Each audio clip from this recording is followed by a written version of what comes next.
बिस्मिल्लाहिर्रहमानिर्रहीम। कैसे हैं आप? खैरियत से हैं? तो आज क्या बात करेंगे हम, पाकिस्तान क्रिकेट के अंदर जो बात करने के मौज़ूआत हैं वो कम नहीं हैं। पाकिस्तान क्रिकेट के अंदर बहुत सारे मौज़ूआत आज भी हैं। मतलब आज अगर मौज़ूआत आपको बताऊं तो बाबर आज़म दूसरे टेस्ट में टीम का हिस्सा नहीं होंगे। 11 जो बनेगी उस हवाले से बात बहुत ज़्यादा हो रही है। बाबर आज़म को होना चाहिए नहीं होना चाहिए, इस पर हम बात करेंगे। और बाबर आज़म ही क्यों, बहुत से प्लेयर्स ऐसे हैं जिनकी performance up to the standard नहीं है। उसमें फास्ट बॉलर शाहीन अफरीदी भी हैं, नसीम शाह भी हैं, अबरार अहमद की परफॉर्मेंस भी इतनी अच्छी नहीं है। और भी मतलब सारे बॉलर्स की performance is not up to the mark. तो सिर्फ बाबर आज़म क्यों, ये भी है मौजू। उसके अलावा वहाब रियाज और उस्मान वाला the International Cricket Director of Pakistan, उनके दरमियान एक जंग सी शुरू हो गई है। तो उसका नतीजे में पाकिस्तान क्रिकेट बोर्ड क्या कर रहा है वो भी आपको बताऊंगा। तो सबसे पहले बाबर आज़म की बात कर लेते हैं। बाबर आज़म को दूसरे टेस्ट में होना चाहिए कि नहीं होना चाहिए? जैसी परफॉर्मेंस है बाबर की ओवर द ईयर्स, मतलब पूरे 2022 से अब तक परफॉर्मेंस में कोई ऐसी चीज़ नहीं है जिस पर हम बात करें कि बाबर वर्ल्ड क्लास प्लेयर है। बाबर को मौके मिले, उसने उन मौक़ों से फ़ायदा नहीं उठाया। बाबर को मौका मिला कि वो पाकिस्तान टीम के लिए खड़ा हो जाए, पाकिस्तान टीम के लिए परफॉर्म करे, लेकिन वो ऐसा नहीं कर सके। क्यों नहीं कर सके, ये बात दीगर है।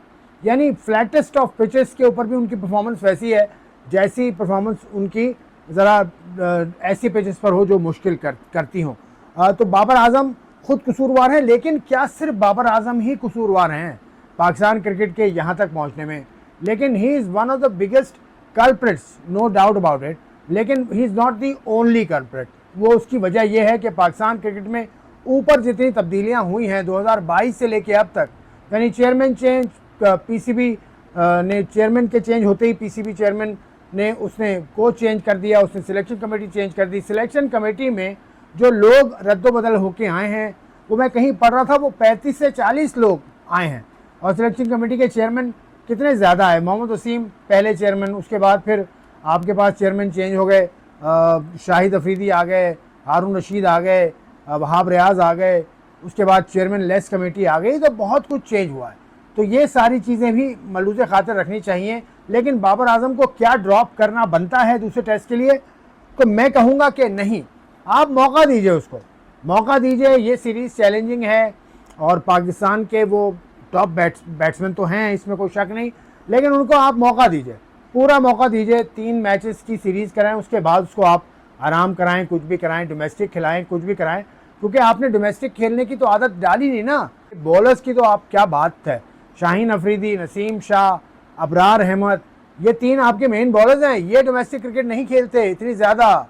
मतलब डोमेस्टिक क्रिकेट में कपिल देव के बारे में सुन रहा था मैं अभी, 1990-91 में एक रणजी ट्रॉफी के मैच में कपिल देव ने, the great Kapil Dev, delivered 40 overs, 40 over किए कपिल देव ने।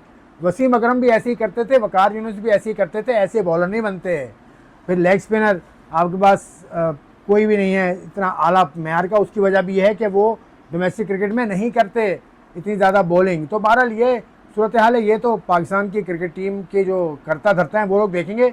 बाबर आज़म को ड्रॉप मुझे नहीं लगता कि करना चाहिए, लेकिन बाकी जो आपकी राय हो वो आप मुझे दीजिए। अब करता धरताओं की बात हो रही है तो वहाब रियाज एक करता धरता पाकिस्तान क्रिकेट के अभी रहे हैं। कुछ अर्सा पहले तक ही वॉज दी सेलेक्टर और बड़ा वोकल सेलेक्टर थे। वर्ल्ड कप में बतौर सीनियर मैनेजर टीम के साथ गए थे। उन्होंने ये कह दिया कि उस्मान वाला साहब जो डायरेक्टर इंटरनेशनल क्रिकेट है वो रुकावट डालते हैं। उन्होंने उसामा मीर का हवाला दिया कि उसामा मीर एनओसी का इंतज़ार कर रहे हैं फॉरेन लीग के लिए, लेकिन उनको एनओसी नहीं मिली। यही शिकायत कर चुके हैं फ़खर जमान, बकौल डॉक्टर नुमान न्याज के। फ़खर जमान ने भी ये शिकायत की और फिर मैंने आसिफ अली का एक इंटरव्यू सुना हाल ही में, उन्होंने भी सेम शिकायत की। तो भाई उस्मान वाला साहब, आप क्यों रुकावट डालते हैं? आपको क्या पड़ी है? अगर कोई लड़का जाके खेल लेगा बाहर तो आप खेलने दें उसको, ये उन लड़कों का कहना है।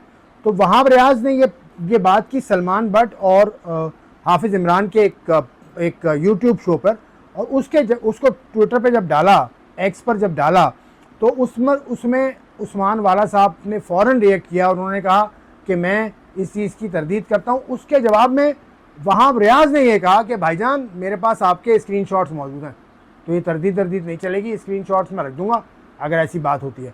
तो ये मामला कहाँ जाता है, कहाँ जाए, ये सूरत हाल तो देखने वाली है। लेकिन राशिद लतीफ़ साहब का मैं एक कमेंट पढ़ रहा था, उन्होंने ये कहा कि पाकिस्तान क्रिकेट बोर्ड ढूंढ रहा है अब director international cricket, Pakistan cricket के जो मामला चलाएगा उसको ढूंढ रहा है, क्योंकि डायरेक्टर इंटरनेशनल पाकिस्तान में इससे पहले जाकिर खान साहब थे जो पाकिस्तान के लिए 3 टेस्ट मैचेस खेले, लेकिन बहरहाल he was a cricketer, former test player he was, तो उनका एक वेटेज अलग होगा। तो अब ये पाकिस्तान क्रिकेट बोर्ड को सोचना है कि वो क्या करता है इस मामले में, क्योंकि ये शिकायत बढ़ती चली जा रही हैं, तो इनका तदारुक भी बहुत ज़रूरी है। अब देखिए क्या होता है। ये 2-3 बातें हैं, ये आपके सामने मैंने रखी हैं, अब आपकी इसमें जो राय है वो ज़रूर दीजिएगा मुझे।